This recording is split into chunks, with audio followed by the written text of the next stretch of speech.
So I've been thinking about this idea and it got me wondering about how things would actually go if Sokka was a waterbender instead of Katara. Now jumping straight into it, in this timeline Sokka would be the only waterbender born that'd be left in the Southern Water Tribe instead of Katara, who in this timeline is a non-bender. Growing up, Sokka would realize he's different from everyone else, but he still had that childlike mentality and innocence when it comes to just living with his family. But all that changes when the Southern Raiders invade and Sokka and Katara's mom still dies. Katara would still see her mom die, and Kaya would still say that she's the waterbender to protect Katara, but also to protect Sokka, because if they discovered a male waterbender, I think they might see that as more of a threat. And the whole reason behind that is just the whole cultural aspect of female waterbenders being perceived as mainly healers. After Kaya dies, Katara would still be sad and have the same trauma from seeing her mom die, and she'd still hate the Fire Nation like she normally does, but Sokka would hate them also, but I could see it as he sees it as his fault that Kaya died in the first place.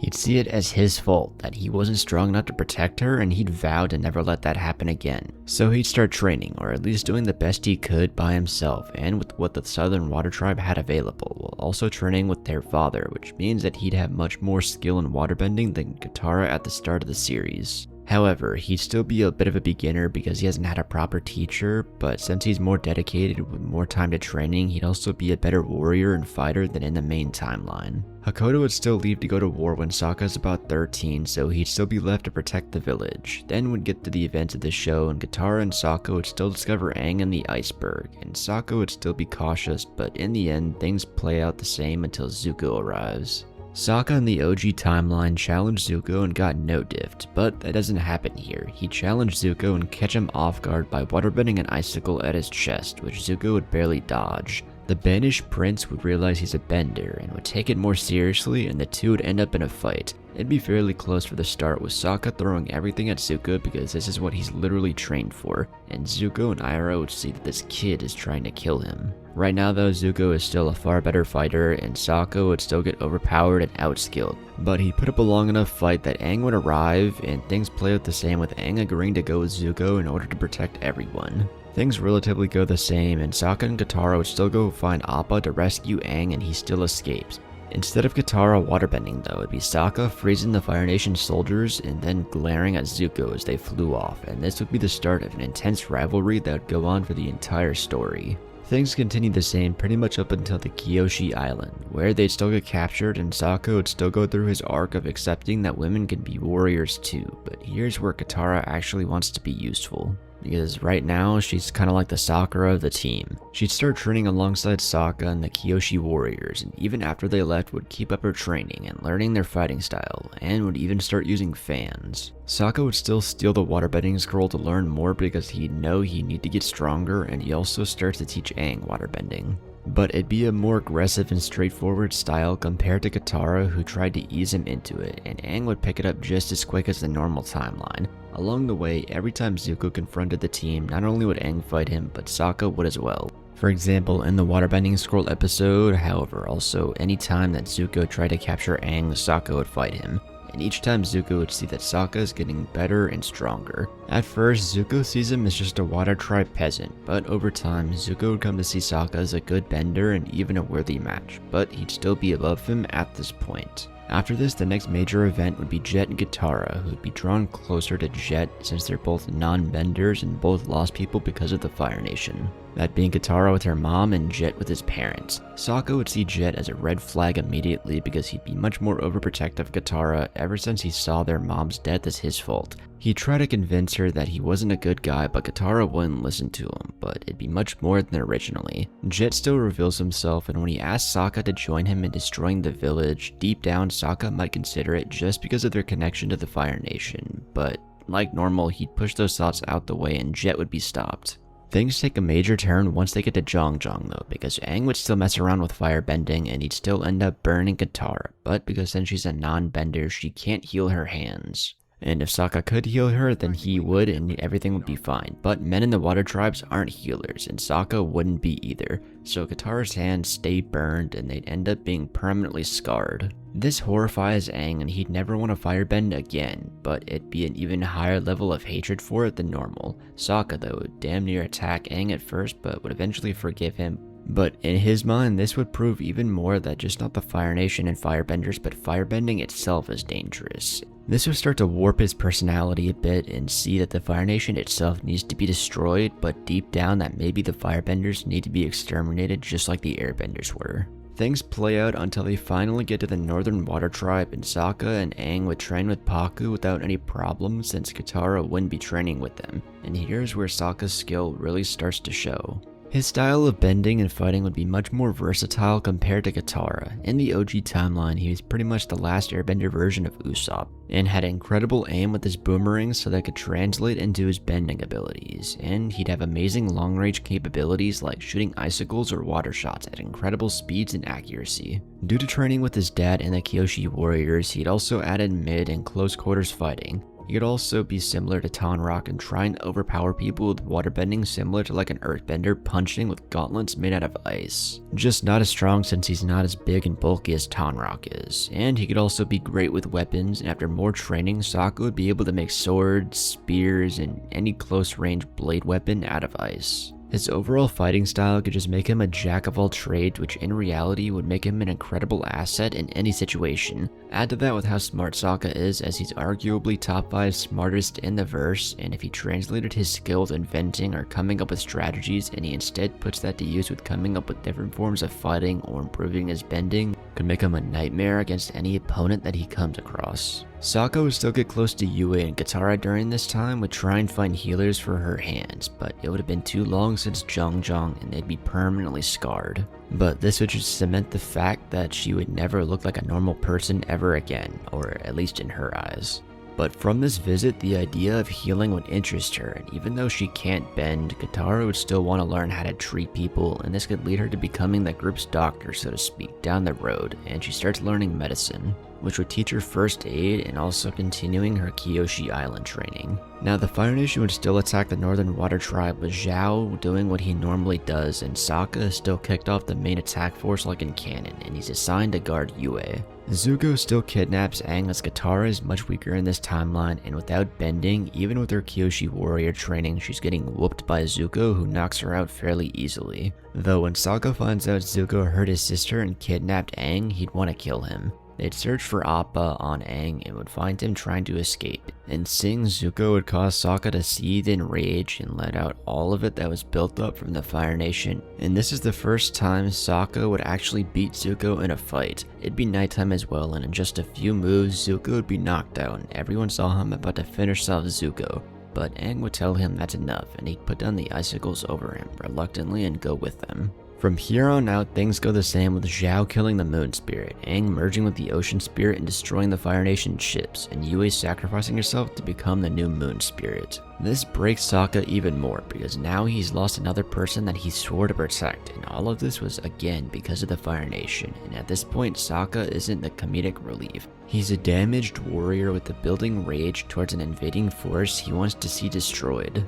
After the Siege of the North, though, Team Avatar would say their goodbyes, and this is important because this is where Katara originally got the Spirit Water for being a healer, but since Sokka isn't a healer, Pakku wouldn't even think to give it to the gang. But if he does and Sokka is a healer, then everything works out fine. But it's a more fun idea if he's not, and down the road this creates a change that pretty much makes things a million times worse. Now, starting off with the events from Book 2, when the Earth Kingdom General tries to get Aang to go into the Avatar state by bending Katara into the ground, it's going to work, but it's going to piss off Sokka more, and even though he'd still be held against his will, he might break free and damn near kill every soldier until all of it gets resolved. Things go similarly until the Swamp episode, where Aang still sees visions of Toph, but Sokka would see the different variation of waterbending being used to bend the plants into the swamp, and this would allow him to further his bending abilities by making him realize that water is practically everywhere, and he learns to also swamp bend, but also to eventually even use his own sweat, which he would realize much sooner than Katara did, but also the moisture in the air around them. After this, Toph would still join the team, and Azula, Mai, and Ty Lee would still end up chasing them. But when they finally meet, Katara would try and fight Ty Lee and use everything she learned from her Kyoshi warrior and medical training, but Ty Lee uses chi blocking, which would be too much for her, and she'd beat Katara fairly easily. After everyone reunites and confronts Azula in that abandoned town, Sokka would glare at Zuko, but for the meantime their focus would be on Azula. Before this moment though, he'd have tried and fought her one-on-one, and at this point in the story, Sokka would kind of be full of himself, like he's learned so much about waterbending and he'd bested Zuko at the North Pole, and he'd see Azula as his next major challenge, but Azula is still wiping the floor with him right now. He'd take the loss pretty hard and would want payback once everyone ganged up on Azula. Of course, she'd escape, and Sokka reluctantly agrees with Aang and everyone else to let Iroh and Zuko go their own way though, after Azula injured him. During this time though, Sokka's inner darkness would have just been constantly rising and like bubbling to the top, and he'd even think about finishing off Iroh. But Toph and Zuko for sure wouldn't let that happen, so after this Toph would teach Aang earthbending like normal, and after losing to Azula, Sokka falling into the hole humbles him even more. As a bender, it just works even better in the story because he still wouldn't be able to get out. And it would for once make him realize he can't do everything himself, but Aang eventually gets him out like normal, but this brings Sokka back down a peg and makes him want to rely more on the gang. The next major event would be the gang going through the Siwang Desert and finding the Long Shitong Library, and Sokka is just as smart as he is in the normal timeline, so he'd still be able to learn about the eclipse and come up with the invasion plan. Appa still gets kidnapped though, and the gang still gets stranded in the desert. Katara would still try to keep them together, but Sokka would still take the cactus juice, but instead of it being a funny effect of him hallucinating random stuff, it'd be a more terrifying psychedelic.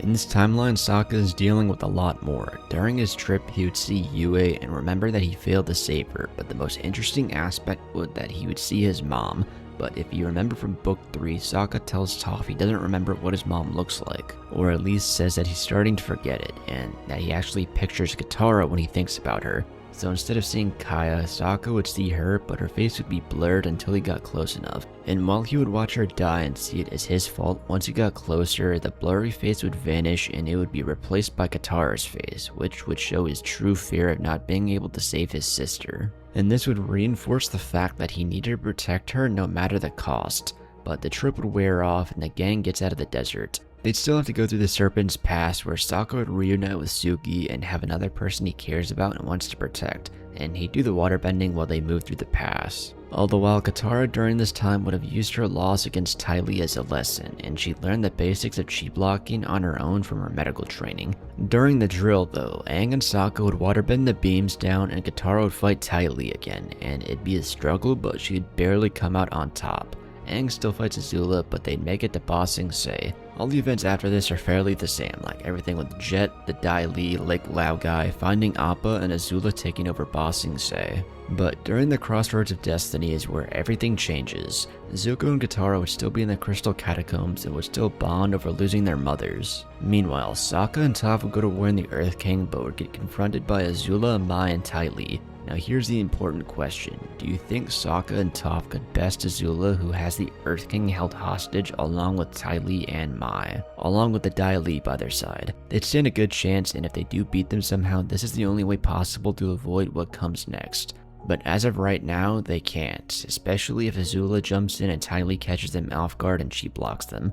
Aang and Iroh would still go to rescue Katara and Zuko, but once Azula shows up, Zuko still betrays them and Aang fights Zuko, while Katara would use everything she's learned so far to put up a fight against Azula. And while she was in Ba Sing Se, she'd find scrolls on chi blocking to learn more, but she'd still lose to her, and Aang would still go into the Avatar state and be struck down by Azula, with Iroh still distracting everyone so Katara could escape with Aang. But remember, there's no spirit water in this timeline, and Sokka isn't a healer, so while on Appa, Katara would try and do first aid on Aang and do everything she could, but without the spirit water, he'd die in her arms. And he was in the Avatar state when he died, so technically the Avatar cycle would end here with his death. This changes everything, and not only would this shatter Katara and everyone else, but Sokka saying this would see Aang, who was supposed to save the world and was like a little brother to him, die in front of him because of the Fire Nation. The one sole chance they had of ending the war just died in his sister's arms, and while flying through the night sky, Sokka would realize that now everything was up to him. He couldn't let anyone else die because of the Fire Nation. They'd still drop off the Earth King, and they would meet up with Hakoda and the others and disguise themselves on a Fire Nation warship, but everything is much darker now. Katara would be in mourning, Toph would be sad she lost her friend, but Sokka would be planning their next move as he's sort of the de facto leader now. The only thing they'd really have is the invasion plan on the eclipse, so they start preparing for that. The next major question is, would Sokka, Katara, and Toph still travel through the Fire Nation? There's two ways this could go, is that they don't and just sit tight with Dakota and the rest until the invasion, or they go into the Fire Nation, which would be Sokka's plan to gather intel. But both lead to the same events that would happen during the invasion and after this. The idea though of them still going to the Fire Nation sounds more fun, because in this timeline they're pretty much just broken beyond repair. They wouldn't go to Roku's island since Aang is dead, and Katara would still make up with Hakoda. They still steal clothes to blend in, and again since Aang's dead he wouldn't enroll in school and they just lay low. As they move on, Katara would still dress up as the Painted Lady just without the use of waterbending, and her trying to heal and fix the village could be a surrogate for her grief of not being able to save Aang from dying. Sokka and Toph would still find out, and he'd be angry at first, seeing this as unnecessary, but might cave in once he sees how dedicated she is. Zuko, on the other hand, wouldn't have an inkling that Aang is still alive since Katara never had the spirit water, and he'd still confront Azula about why she gave him the credit for killing the Avatar. And events happen similarly with him visiting Iroh in secret, but he never hires Combustion Man since he has no doubt in his mind Aang is dead. Zuko's redemption still happens, but it just takes longer than normal. Katara would still see herself lacking compared to the other two, and she would stick out a master to continue her training, and in this timeline, it's her who trains with Pian Dao. With her doing much better than Sokka did originally, and she becomes such a skilled fighter that adding in swordsmanship becomes second nature, and she'd mix it with her fans and end up using 2 fans and a long slender sword, which would align with her newfound agility when it comes to chi blocking. The next major event would be when they meet Hama, and Katara would sense a darkness in her immediately, drawing red flags, but Sokka would realize that just as quick, but he'd be drawn to it. And Hama would sense this and try and manipulate Sokka, but he'd just go along with it. She still ends up showing him bloodbending, but instead of being freaked out by it, Sokka would be thrilled about this newfound power and would realize he could use this to overcome anything, and they'd still end up fighting, but Sokka wouldn't want to let his sister, or Toph, who he'd come to see as a second little sister, see him bloodbending. So he'd kill Hama before they could get there, and when they did, once they saw her body, he'd tell them he had no other choice and was only defending himself, but Toph would sense he was lying, but she'd keep it to herself and wouldn't say anything. After this though, Sokka would smile with his newfound power, but over time he would learn to control it like mentally and not let it drug him with power. He'd still need to be rational and realize that bloodbending alone wouldn't beat Ozai, Azula, or the rest of the Fire Nation. Eventually they'd meet up with Hakoda and the rest of the invasion force, which would still be smaller than expected, and they'd invade on the day of Black Sun. Katara would help their dad and the other members of the invasion force take out the ground troops, or at least hold them off long enough, while Toph and Sokka would go after Ozai, as right now they're the strongest benders by far. However, once they arrive, Ozai isn't there, and instead it's Azula with the Dai Li. Toph and Sokka would take on the Dai Li, but Azula would escape in the commotion, but Toph would hold off the Dai Li while Sokka would go after her. She'd let him catch up and he'd waterbend ice cuffs on her and he'd demand to know where Ozai is, but Azula would taunt him asking where the Avatar was and that their only chance of winning was gone. Then she'd taunt him even more by asking where his little girlfriend is, and she means Suki. This would send Sokka over the edge, and he'd create an ice blade, and he told her that if she didn't tell him, then he didn't need her alive, and was about to slit her throat, all the while Azula was just biding her time. Toph though would have defeated the rest of the Dai Li and since Sokka was about to kill Azula, but would hurry up and tell him that she was just taunting him and that they needed her alive. But Azula wasted enough time, and this is when the eclipse would start to end, and she would catch them off guard and free herself, and a fight would ensue between the three, but Azula knows the layout better, and after blinding them with a wave of fire, she'd escape.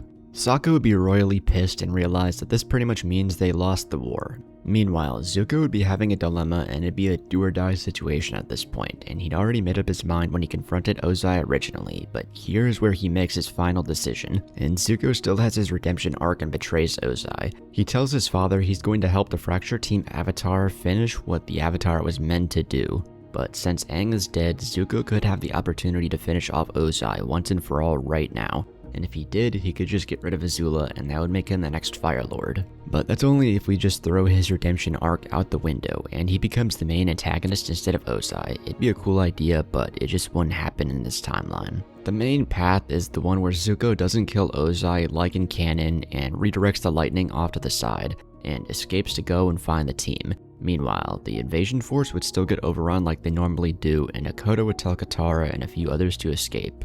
Like normal, Katara ends up escaping reluctantly, leaving her father behind, and meets up with Toph and Sokka, who'd still be pissed. They'd still go to the Western Air Temple as it's a remote and hidden location and would use this time to regroup and figure out their next move. Zuko, on the other hand, would still find them like he normally does or hire someone to find them for him, but he still shows up with the "Hey, Zuko here" greeting but gets an even colder and more deadly response. Everyone would jump into action and Katara would be ready to cheat block him with Sokka holding an ice dagger to his neck, and he'd demand to know why Zuko was here, with the banished prince telling them that he betrayed his father and wants to help them take down the Fire Nation. All of them would be apprehensive, but Sokka would tell him to leave or he'd slit his throat. Later that night, everyone would discuss Zuko, with Katara remembering that Zuko still betrayed her in the Crystal Catacombs, which resulted in Aang's death. So she'd hate him even more, but because Aang died, this would also change her view as she realized that he wouldn't want her to live a life full of hatred. Sokka wouldn't want anything to do with him, but Toph would be the voice of reason. She'd say that he could be useful and would sneak off and still have her feet burned, but Katara would do the best she could, but Toph still has her feet scarred, which would deter them even more. Zuko would still be sneaking around, but would be caught by Sokka, who at this point would just have enough of his bullshit, and the two would fight. Zuko would be on the defensive and says he doesn't want to fight, but this is the duel where the two just let everything out, especially Sokka. Zuko would eventually stop holding back, and there would be blasts of fire blocked by walls of water, with icicles being fired, and then we'd see a sword fight with Sokka having an ice sword and Zuko using his dual blades, which would make the fight even more epic. Sokka would be going for the kill here and would eventually gain the upper hand and knock Zuko over and hold the ice blade towards his throat, but before he kills him, Zuko would say that he can free the girl he loves, and this would have made Sokka pause, as he'd been struggling over what happened to Suki. With Zuko proceeding to tell him about the boiling rock, Sokka would put down the ice sword and hearing Zuko out, and after he tells him everything, Sokka is for sure about to dip out to rescue his girl as soon as possible, and reluctantly agrees for Zuko to go with him.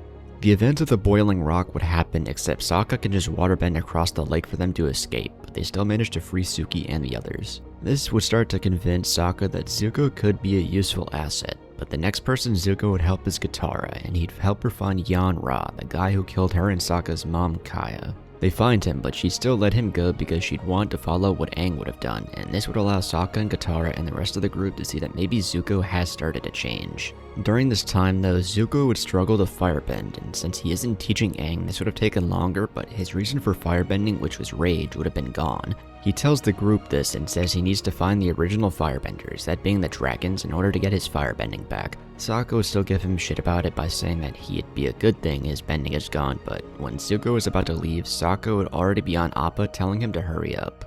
They find the dragon egg and Sokka helps them with the dancing dragon, and they still get stuck and are found by the Sun Warriors. They teach the two about the true art of firebending, and this would begin to change Sokka's perspective on it. That maybe firebending itself isn't meant to be destructive, it's just the people that twisted its ideology. The Sun Warriors would give Zuko a flame from the Great Fire, and he'd go up the stairs to be judged by Ran and Shaw. And since Sokka isn't a firebender, the Sun Warriors would tell him that he can't go with Zuko. However, he'd just say fuck it and hurry up and follow Zuko. The two would go up and Zuko's flame would still be barely lit, and when they got to the top, Sokka would question where the dragons are and would be messing with Zuko, which would cause his flame to go out, making the two realize they're kinda fucked in the situation. And just then, Ran and Shaw would fly out, with Zuko and Sokka realizing that they need to do the dancing dragon, which immediately culminates in them seeing the true form of firebending from the dragons, with all the different colors, which would make Zuko regain his firebending like normal, but firmly shatter Sokka belief that firebending itself is evil, and that only the truly evil people twist something beautiful to fit their own horrible intentions, i.e. everything Ozai and Azula do. They'd return to the group and would still make fun of Zuko, but this is where he truly joins the gang.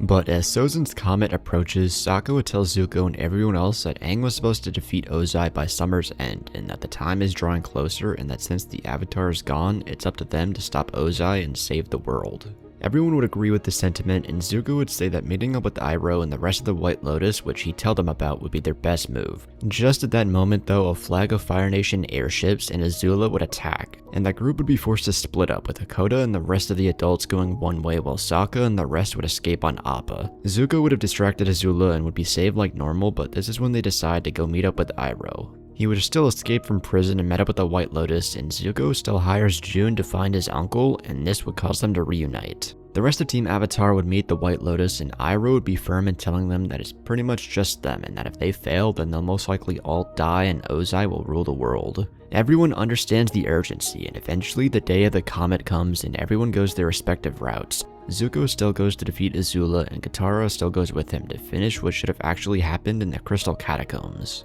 And this is Zuko's way of truly apologizing for letting Aang die to Katara. Now the White Lotus would still go free bossing Say, but without Iroh, and they would still break down the wall, as they have a strong firebender in Zhang, but also King Boomy. With their combined might, they could break through it and would be able to free the city, although it might take longer since Iroh isn't there. And speaking of him, with Aang dead, he'd be the best bet for taking on Ozai, as he knows his little brother best, and Sokka, Suki, and Toph would go with him to take down the airships. The comet would come and Ozai would burn down the Earth Kingdom, and he'd still have made himself Phoenix King and Azula the Fire Lord, and she'd still go insane in this timeline. Zuko and Katara would face her with the final Agni Kai still happening, but Katara would be on the sidelines jumping in whenever she could, trying to chi block Azula. But even though she's deranged right now, this is still a Sozin amped Azula, and she'd still use her lightning on Zuko, who was about to redirect it, but instead she pointed it at Katara and Zuko would jump in to take the full force of it instead. Katara would run to Zuko, who in pain would tell her to finish it, and this is where all her training would pay off as she uses everything at her disposal. From her Kyoshi warrior training using fans, her medical training which would make her know about chi points and the human body in general, swordsmanship from training with Pian Dao, and chi blocking which would utilize her medical knowledge. And even with all of this, she'd still very much struggle, but she would manage to beat Azula, who'd be exhausted physically and mentally from her fight with Zuko, and Katara would chi block her entire up, with Azula still breaking into tears like she normally does. But the biggest difference is that since Katara doesn't waterbend and can't heal, even with the use of first aid and medical knowledge, Zuko's wound from the lightning would be too severe, and this would shatter her as it was happening again and she'd break down in tears. Zuko would tell her it's okay and that it isn't her fault, and he'd do it again in the blink of an eye, and in the heat of the moment, Katara would kiss Zuko as he dies in her arms. Azula seeing this would burst into laughter, and this would break Katara even more as she set Zuko's body down and pick up her charred sword on the ground and hold it above Azula's throat. She tried to think about what Aang would want, but seeing Azula laughing at her own brother's corpse, she'd just say fuck it and would slit Azula's throat, killing her. Katara would pick up Zuko's body and set him on Appa and fly back to meet up with the others. Meanwhile, Sokka, Toph, and Suki managed to take down the airships like normally and have an easier time with Sokka being there, but Iroh versus Ozai would be a crazy fight. Both's firebending would be amped from Sozin's comet and both would be equally matched, but Iroh wins if Ozai lightning bends at him and he redirects back at him, like how he was caught off guard against Aang, but that only happens because Ozai didn't think Aang could redirect lightning, and with this knowledge he either just avoid using lightning altogether or just dodge it. But that's the only way Iroh really wins. To be honest, he just loses. Iroh himself stated that he would have lost if he fought Ozai, and it's just general knowledge that he was the stronger bender. It'd be an intense fight for a while, but Ozai gets the upper hand and kills Iroh. Sokka and the rest would see this and realize how fucked they actually are. He'd tell Toph and Suki it's up to them now to stop Ozai and save the world, like truly up to them now. They'd crash the airship into the ground and Toph would metal bend them off the ship and launch them safely near Ozai. Sokka would tell Suki to go and run because let's be honest, she really ain't doing shit here. This is a fight between the strongest firebender versus arguably the strongest earthbender and waterbender in the world. She'd protest but understand that she'd only be in the way and would escape to meet up with the others, and we'd be left with Sokka and Toph versus Ozai. Now this just feels like Yuta and Yuji versus Sukuna vibes, but the fight would be amazing. Ozai would taunt them, calling Sokka a pathetic water tribe peasant and calling Toph a useless blind girl, and he was going to enjoy killing them. But Sokka would tell Ozai that he as a waterbender was more of a firebender than Ozai could ever have dreamed to be. He understood the true meaning of firebending and that Ozai just twists it for his own personal gain. This would piss the Phoenix King off and Ozai would respond saying that firebending is about power and power is all that matters in this world. And that the moment someone is born, they strive to become strong. He goes on saying that the strong rule the world and the weak are meant to be ruled over, and he's the most powerful man in the world, so every other living being is beneath him. No more words are said, and Sokka launches a wave of water at Ozai while Toph launches boulders at him. Ozai would still be amped by Sozin's comet but would be tired from fighting Ozai, so they'd kind of counteract each other, but he'd still be stronger than both of them. Sokka and Toph would work in perfect unison, but Ozai would dodge or block everything they threw at him while basically flying in the air like with Aang. Toph would metal bend parts of the destroyed ships at him while Sokka would launch ice spears from a distance, but Ozai would melt the metal and evaporate the ice. It'd be clear that Ozai has the upper hand, but Sokka would give it everything he had, but it just wouldn't be enough, and as Ozai would jump towards him and grab him by the throat, Toph would jump in wearing a metal suit of armor, freeing Sokka. She'd smile towards him as she launched the portion of rock he was on far away into the water, and as he was sent flying, he'd watch Ozai burn Toph alive as the metal armor melted away and eventually Toph burned and was disintegrated from how hot Ozai's firebending was. Sokka would land in the water and would drift down into the dark depths with a broken look on his face, but would eventually waterbend away as Ozai let him be as more airships flew in and he jumped back on and burned the Earth Kingdom for as long as the comet continued. Sokka, broken and defeated, would have met up with Suki, who would have had to practically drag him back to the others because there was no other point, they had lost. And he'd have to confront the fact that he saw his second little sister burned to death in front of him. He'd reluctantly oblige, and they'd meet up with Katara and the White Lotus, who would all learn everything.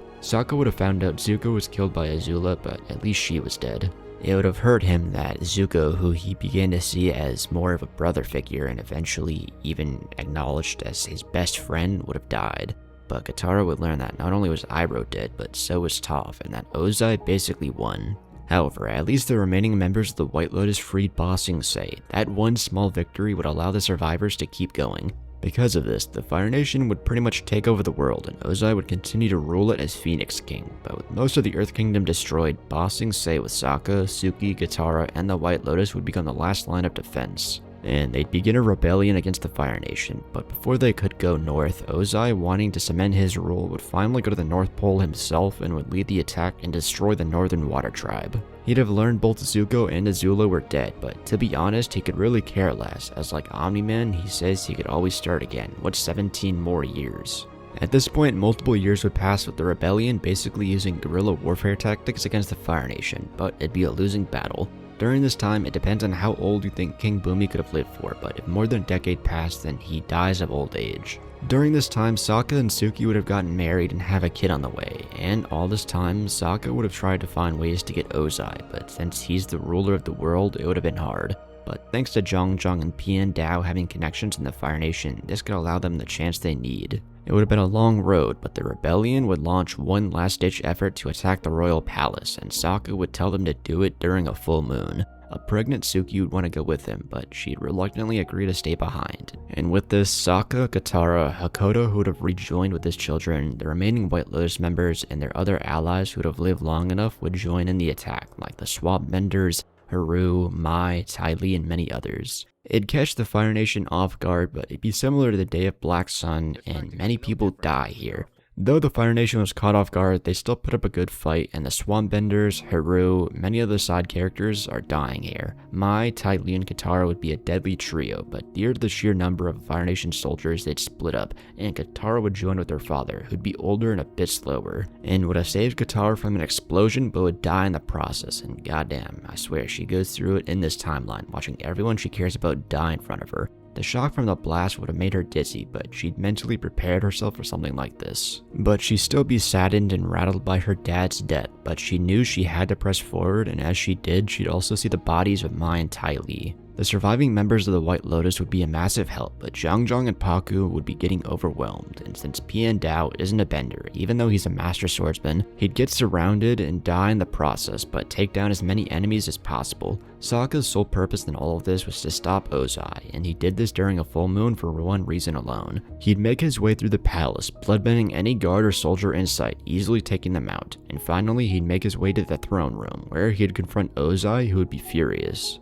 He would recognize Sokka as the Water Tribe boy he fought all those years ago, and Sokka would tell him he's been waiting for this day for over 10 long years. No more words are spoken, and the fight would begin, and Ozai would be in his 50s by this point, but he'd still be strong, and Sokka would unleash his full force of waterbending, and after a decade more of training, he's even stronger and in his prime. Ozai would jump off the throne and bend lightning towards Sokka, who would barely be able to dodge. Ozai would continue the assault, with him launching blast after blast of fire towards Sokka, who'd block with a wall of water, causing the fire and water to collide and evaporate into steam. He'd use the steam as a veil and leap forward and sprint towards Ozai. The Phoenix King would be on guard, and from the veil he'd see a shadow. Once the steam dissipated, Sokka would be seen running with two twin blades made out of ice. Ozai would bend multiple fireballs at Sokka, but he simply slashed through them all. Once he got close enough, Sokka would jump forward and slash towards Ozai's head, which he would barely be able to dodge and cut off some of his hair. He'd spin around and launch his second blade at Ozai's neck, but Ozai would duck under just in time. However, this created an opening that Ozai would utilize, and he'd sweep Sokka off his feet with a jet propulsion made out of fire. This would catch Sokka off guard, and while mid-air, Ozai would launch a fist made out of fire into Sokka's gut, which would send him flying back into the wall. Sokka would crash into the wall of the royal palace and cough out a stream of blood. Ozai would taunt Sokka, saying that he was always weak, and this is where he dies. But instead of freaking out, Sokka would simply smile, and Ozai would see him lick the blood from his lips. Sokka felt the power from the full moon and simply exhaled, and he walked out of the crater made from the wall. Ozai, wanting to finish this, would launch a volley of fire blasts, but Sokka would easily dodge them all. And before Ozai could react, Sokka would stop him in his tracks and bloodbend him. The Phoenix King would be in shock, and as he tried to move, he realized he wasn't able to move his own body, and saw that Sokka was moving it for him. He'd break each limb and hold and draw him closer, and all of this would horrify Ozai as he realized he'd lost, and Sokka would tell Ozai this is for everyone who's died because of him, and with flashes of his mom, Aang, Iroh, Toph, and everyone else who died going through his mind, as he'd snap Ozai's neck, killing him. The surviving members of the rebellion would meet up and take out the rest of the Fire Nation soldiers. However, with Ozai's death, he could have had an heir, but since they'd still be a little kid during all of this, they'd either be captured or most likely die in the heat of all of this. And the Fire Nation would fracture, with different advisors, sages, warlords, and generals vying for power in the vacuum created by Sokka. And it'd take a few more years, but with the help from Ba Sing Se and the Earth King, who was somehow still alive, they'd defeat the rest of the cells of the Fire Nation that split, and the world could finally start to rebuild. An actual reasonable ruler could be put in charge of the Fire Nation, and working with the Earth King and other rulers, they'd end the war and finally achieve peace. Sokka and Suki's kid would have been born during this time, and they'd moved back to the South Pole, with Sokka becoming the chief of the Southern Water Tribe, and slowly advancing it like Hakoda did in the comics. But with Katara, she'd help the White Lotus in rebellion with rebuilding everything the Fire Nation destroyed, and she'd become a humanitarian, going wherever she was needed, with her visiting every now and then as the fun aunt. Both siblings would be haunted by everything that had happened, but would still remember the very first day that everything changed, when they first found Aang. Alright, when I first came up with this story, I didn't think it would actually be this long, but when I actually wrote it all out, I kind of realized that I would need to go through the entire series, and yeah, that's kind of took up a lot, but I gotta say, this is probably one of the most fun videos that I've ever made. It's just the simple fact that Sokka and Katara, if they switched abilities, it just changes so much, and the route it could go in is endless. But this one specific route that it did go in, even though it is incredibly dark and a lot of characters did die, I like the idea of Sokka just being like this traumatic warrior that struggles to deal with his inner hatred of the Fire Nation, but is actually the hero of the story and not Aang. Yeah, it definitely feels out of character since he doesn't really crack a lot of jokes and isn't the comedic relief in this timeline, but to be honest, if he actually had the power in order to change things like he does in this one, he would see things that he needs to protect, like him wanting to protect Katara and him failing to save his mom. It would just all weigh down heavily on him and make him a bit more serious and more stoic than in the actual timeline. Anyways, if you enjoyed the video, then be sure to leave a like, comment, and subscribe, and let me know down below what you thought of the story and like what you thought could be fixed or changed or what direction it could also head in, but also let me know down below if you want to see more videos like this. But with all that out of the way, I will catch you in the next one. Peace.